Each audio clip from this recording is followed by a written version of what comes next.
دوای چەند ڕۆژێک لە بڕیارەکەی حکوومەتی هەرێم بۆ دەست بە سەرداگرتن و دابەشنەکردنی ئەو پارەی بەغدا بۆ موچەی وەزارەتەکانی پەروەردە و تەندروستی تەرخان کرابوو، هۆکارەکەی ئاشکرا دەبێت و هەریەک لە پارتی دیموکراتی کوردستان و یەکێتی نیشتیمانی لەو بارەیەوە ڕێککەوتنێکی نهێنیان لەگەڵ حەیدەر عەبادی ئەنجام داوە.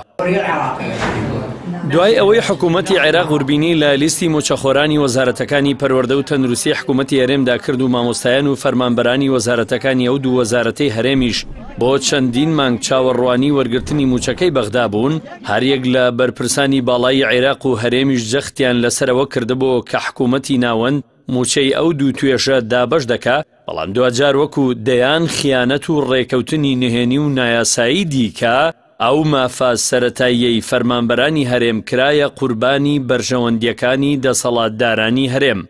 بەپێی چەند زانیاریی تایبەت کە دەست پێیان کەوتون تاوەکو سەر لە ئێوارەی ڕۆژی 18 ئازار بڕیار بۆ حکوومەتی عێراق پارەیە و دوو وەزارەتە بدات، بەڵام شەوەکەی حەیدەر عەبادی ڕای خۆی گۆڕیوە و ڕێکەوتنی لەگەڵ هەریەک لە پارتی و یەکێتیدا کردووە لەسەرەوەی وەزیرانی داهاتووی ئەو دوو حزبە بۆ پۆستی سەرۆکایەتی دەنگ بە حەیدەر عەبادی بدەن. وەیە عەبادی سلفەیەکی 370 ملیار دیناری داوە بە هەرێم و ئەگەری ئەوەش هەیە دوو مانجی دیکەژە و سولفەیە بە هەرێمی کوردستان بدا. هاوکات بە پێی ئەو داتا و زانیاریانەی کە خودی حکوومەتی هەرێم لە ماوەی ڕابردوودا خستونیەتە ڕوو، ئەگەری زۆرە لە چەند ڕۆژی داهاتوودا ئەنجومەنی وەزیران کۆ ببێتەوە و بڕیارێک لەبارەی دەستکاریکردنی بڕی موچەی پاشەکەوتکراوی موچەخۆرانی هەرێم بدا. بە پێی ئەوە ئامار و لێدوانانە بێ کە خودی بەرپرسانی حکوومەتی هەرێم ڕایان گەیاندووە، لە ئێستادا حکوومەتی هەرێم مانگانە بڕی 792 ملیار دیناری دەست دەکەوێت و لەو پارەیەش وەزارەتی دارایی هەرێم پێویستی بە 580 ملیار دینار هەیە